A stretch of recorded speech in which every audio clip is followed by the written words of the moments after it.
As-tu aimé la première partie du livre du roi? Qu'as-tu appris de l'Ancien Testament? Le mot testament signifie accord ou alliance. Longtemps avant que Dieu ne donne les Écritures du Nouveau Testament, il avait dit « Bientôt, je conclurai une alliance nouvelle ». Dans la première alliance avec son peuple, Dieu avait donné de nombreuses lois pour montrer sa sainteté et la nature pécheresse du peuple. Il avait aussi donné de nombreuses images et prophéties concernant le Sauveur à venir. Dans l'Ancienne Alliance, les prophètes ont prédit « Le roi Messie viendra ». Mais dans la Nouvelle Alliance, nous lisons « Le roi Messie est venu ». Le Nouveau Testament contient l'Évangile. En arabe, on l'appelle « Injil ». Ces deux mots veulent dire « bonne nouvelle ». L'Évangile commence avec ces mots. Généalogie de Jésus-Christ, fils de David, fils d'Abraham. Abraham engendra Isaac, Isaac engendra Jacob. Partant d'Abraham, les Écritures énumèrent, nom après nom, la lignée non interrompue des ancêtres de Jésus. Dieu tiendrait sa promesse de bénir toutes les nations en envoyant le Sauveur par les descendants d'Abraham. Le Nouveau Testament comporte 4 récits de l'Évangile. Pourquoi donc 4? Pourquoi pas un seul? Dans l'Ancien Testament, Dieu a dit à Moïse « Les faits ne peuvent être établis que sur le témoignage de 2 ou 3 personnes. » Pour confirmer son histoire et son message, Dieu a choisi non pas juste 2 ou 3, mais 4 hommes pour écrire 4 comptes rendus distincts de la vie du Messie. Ils s'appelaient Matthieu, Marc, Luc et Jean. Comme 4 journalistes qui couvrent le même événement, chacun raconte le même récit, mais d'un point de vue différent. Le Nouveau Testament contient 27 livres. Le livre des Actes, écrit par Luc, raconte ce qui est arrivé après que le Messie a fini sa mission. Dieu a inspiré Paul, un ancien terroriste, Jacques et Jude, les demi-frères de Jésus, et Pierre et Jean des pécheurs, à écrire le reste du Nouveau Testament. Chaque livre révèle davantage le roi et ses plans pour tous ceux qui l'aiment. Voici à présent le reste de son histoire.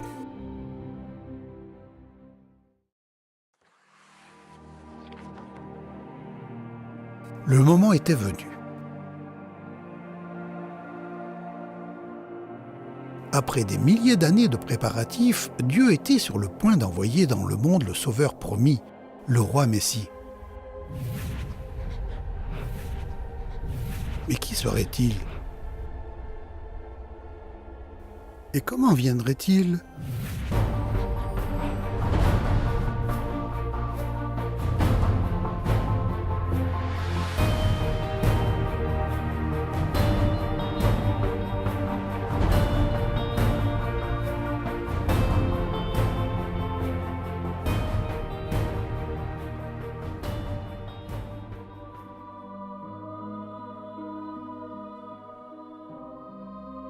Du temps d'Hérode, roi de Judée, l'ange Gabriel fut envoyé par Dieu dans une ville de Galilée, appelée Nazareth, auprès d'une vierge fiancée à un homme de la maison de David, nommé Joseph. Le nom de la vierge était Marie.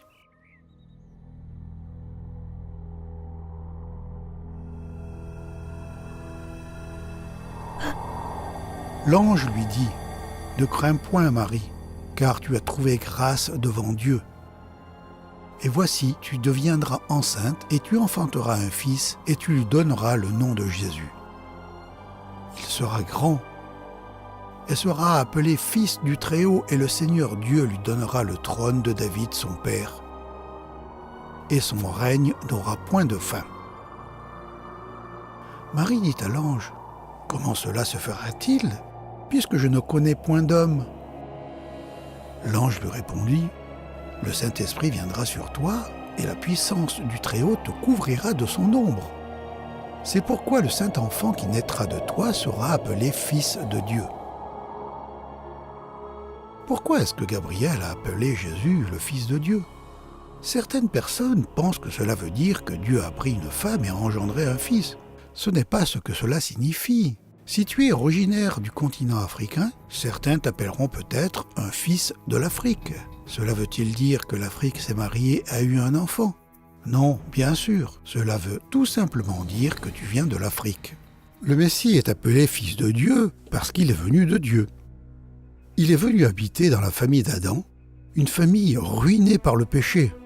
Mais il n'en tirait pas son origine. Il est la parole, l'âme et le Fils de Dieu. Au commencement de toutes ces choses, la parole existait déjà. Celui qui est la parole était avec Dieu, et il était Dieu. Il était donc avec Dieu au commencement. Dieu a fait toutes choses par lui. Rien n'a été fait sans lui. Celui qui est la parole est devenu un homme, et il a vécu parmi nous, plein de grâce et de vérité. Nous avons vu sa gloire, la gloire que le Fils unique reçoit du Père.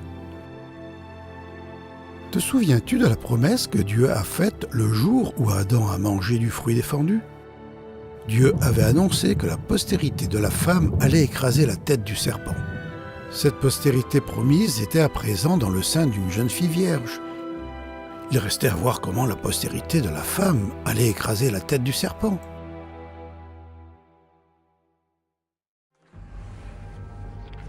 Marie avait été promise en mariage à Joseph, un charpentier demeurant à Nazareth, une ville frontière dans le nord de la Palestine.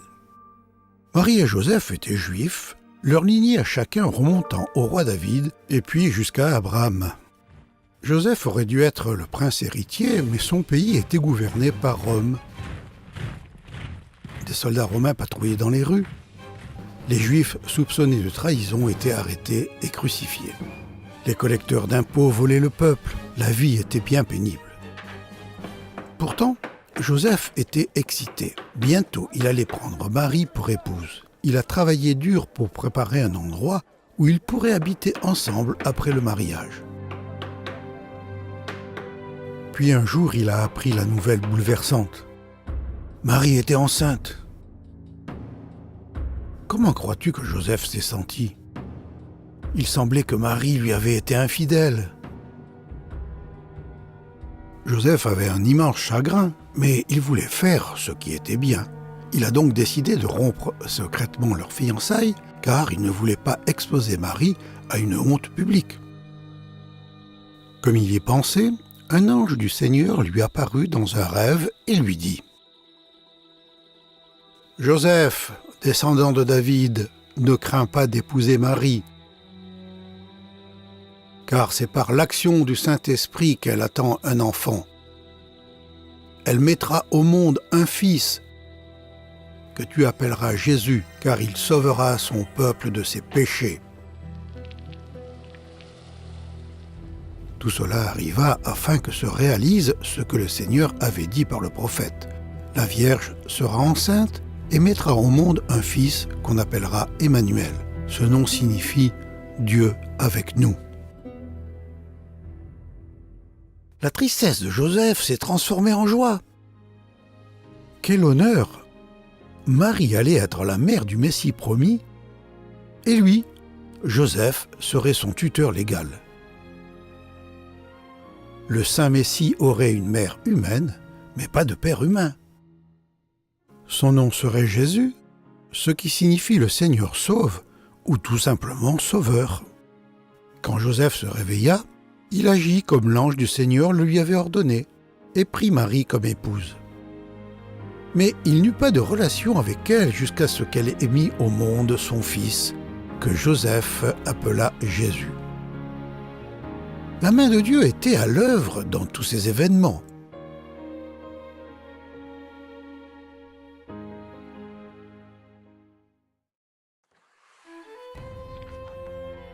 « 700 ans plus tôt, le prophète Michée a prédit que le roi Messie naîtrait à Bethléem, la ville ancestrale du roi David.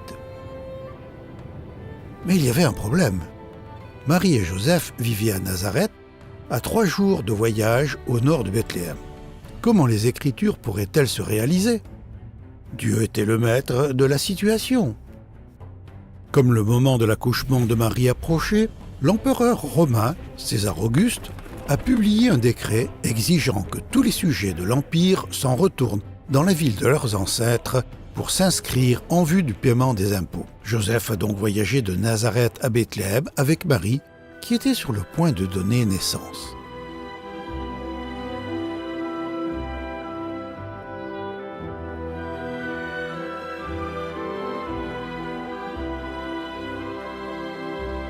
Pendant qu'ils étaient à Bethléem, le jour de la naissance arriva.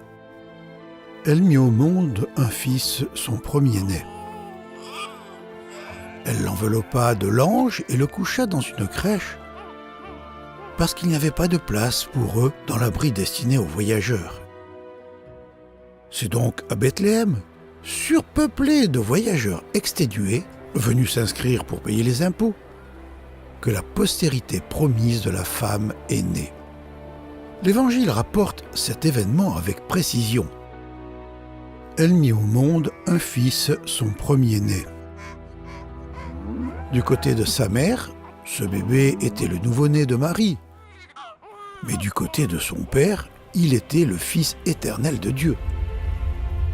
La même parole par laquelle Dieu avait créé le monde, la même voix qui avait parlé avec force depuis le sommet du mont Sinaï, se faisait entendre maintenant dans les pleurs d'un nouveau-né. Et où est-il né ? Non pas dans le palais d'un roi, ni dans un hôpital, ni même dans une auberge sur le bord de la route. Le roi venu du ciel est né là où les agneaux naissent, dans une étable avec une mangeoire comme berceau. Cela faisait partie du plan de Dieu. Car vous connaissez la grâce de notre Seigneur Jésus-Christ. Lui qui était riche, il s'est fait pauvre en votre faveur, afin de vous enrichir par sa pauvreté.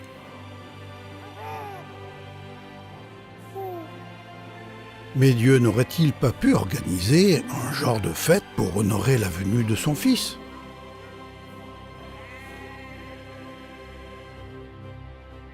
C'est ce qu'il a fait.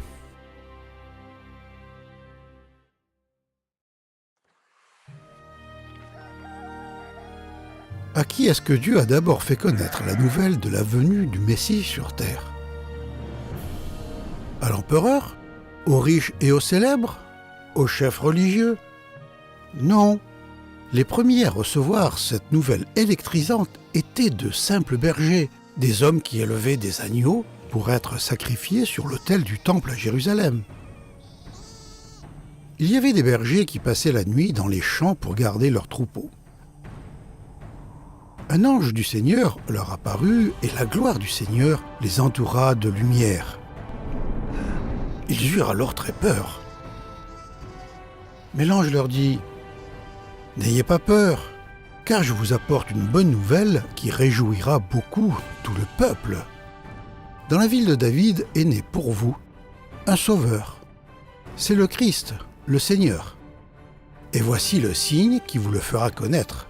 Vous trouverez un petit enfant enveloppé de langes et couché dans une crèche. » Tout à coup, il eut avec l'ange une troupe nombreuse d'anges du ciel qui louaient Dieu en disant « Gloire à Dieu dans les cieux très hauts et paix sur la terre pour ceux qui l'aiment. »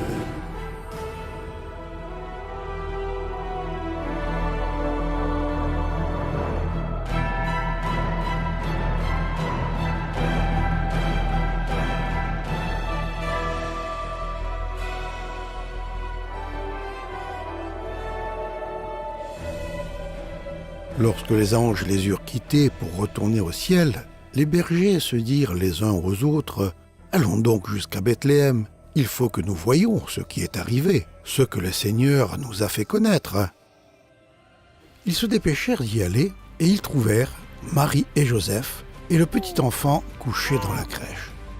Lorsqu'ils le virent, ils racontèrent ce que l'ange leur avait dit au sujet de ce petit enfant. Tous ceux qui entendirent les bergers furent étonnés de ce qu'il leur disait.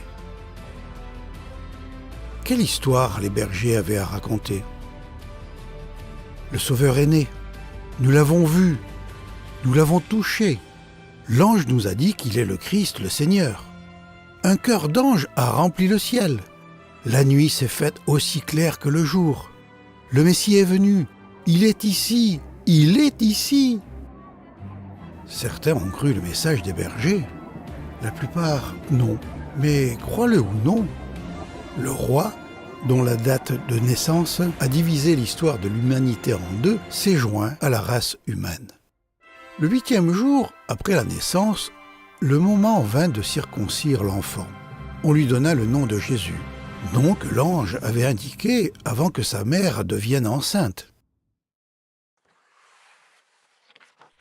Après la naissance de Jésus dans une étable, Joseph a pris des mesures pour trouver un logis convenable pour sa petite famille.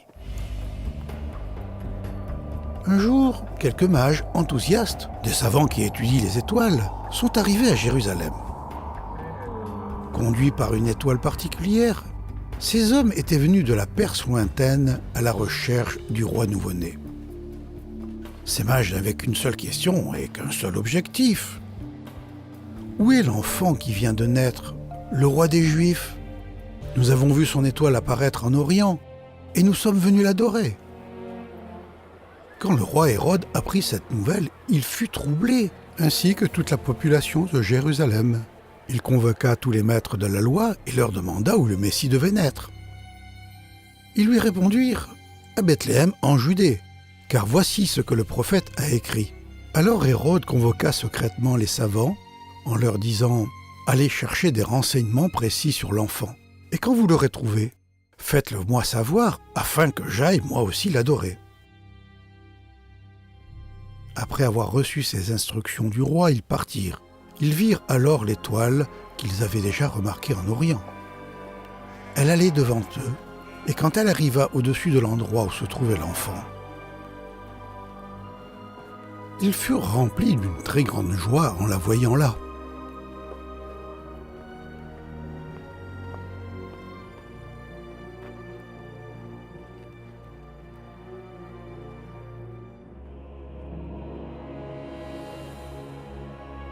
Ils entrèrent dans la maison et virent l'enfant avec sa mère, Marie. Ils se mirent à genoux pour adorer l'enfant.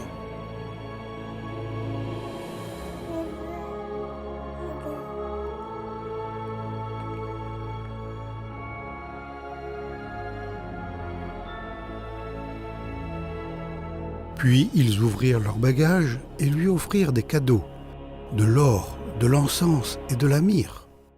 Ensuite, Dieu les avertit dans un rêve de ne pas retourner auprès d'Hérode. Ils prirent alors un autre chemin pour rentrer dans leur pays. Quand les savants furent partis, un ange du Seigneur apparut à Joseph dans un rêve et lui dit « Debout, prends avec toi l'enfant et sa mère et fuis en Égypte. Reste-y jusqu'à ce que je te dise de revenir, car Hérode va rechercher l'enfant pour le faire mourir. » Hérode a essayé de faire tuer l'enfant. Les habitants de Jérusalem ignoraient la naissance de Jésus. Mais les mages l'ont adoré et lui ont donné des cadeaux dignes d'un roi. De l'or, de l'encens et une épice coûteuse pour embaumer les morts. Mais pourquoi cette épice pour embaumer ?